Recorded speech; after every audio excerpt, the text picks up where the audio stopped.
One of the things that's compelling about retail is just how noisy it is. It doesn't matter whether you're on the street of Japan or whether you're walking down the aisle of Tesco. It's noisy. And the question is, how do we deal with all of that noise and how far can we go? We can think about a world where devices get smaller and larger and more connected and disconnected and over-connected and built into our bodies connected. And we can think about intelligent clothes, intelligent life, intelligent robots, just about anything and everywhere it gets noisier.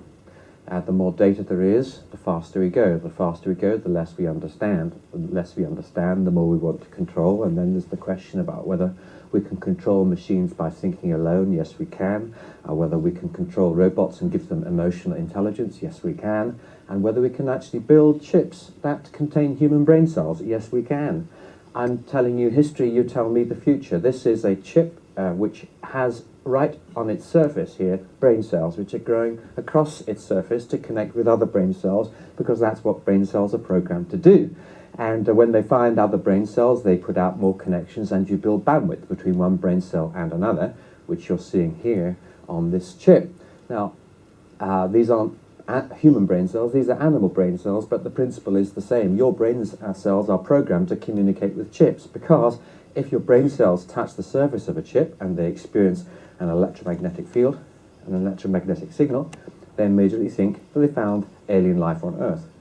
And they start to put out more bandwidth, more feelers, more neurons into the surface of the chip, establishing a new pipeline for communication between the brain cells, that matrix, the bio matrix, and the digital matrix. Biodigital brains, that's the future, is it? Maybe yes, maybe no. But we have built biodigital brains inside the brains of rats and mice in the laboratory, which enables them to send a thought by thinking alone. One mouse says, I'm thirsty, and by wireless communications, another mouse in another laboratory hears the signal. If the mouse in the other laboratory responds to it correctly, then he gets a drink, and then that mouse will reward him and say thank you. The big question is, would you like a chip like this inside your head? Put up your hands if you would like the idea of having a biodigital brain. Put your hands up if you are absolutely sure that this is not the way we were designed to be, and you do not want you or your children to have such a device. Put your hands up. You see, what we begin to learn is the future. I can talk about the future till I'm blue in the face, and I could be very wrong. Why is that? Because the future is more than market research. I believe in market research. I'm passionate about it. We should listen to our customers carefully. There are vital lessons which will bring success or disaster that we learned from the research this morning. But it's not the total picture, because things can change, sometimes dramatically. What changes is not so much the facts, but it's how people feel.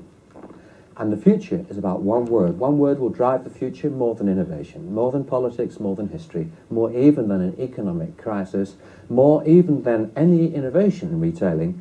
And the future will be driven by one word. The word is emotion. It's emotion that drives the future. It's the passions of customers. And as you show me today, you can have an innovation, such as putting chips inside Carol's head, but Carol didn't put her hand up and say she wanted it. Why is that? Because actually some of the future sucks, right? Yep. Okay, so the big question is, what is the future for Carol? It'll be the passions that you have, the things that motivate you, the things that connect to you, make sense for you. That is the future. And if there's anything that is any area of industry, commerce, business that is emotional, it has to be retail.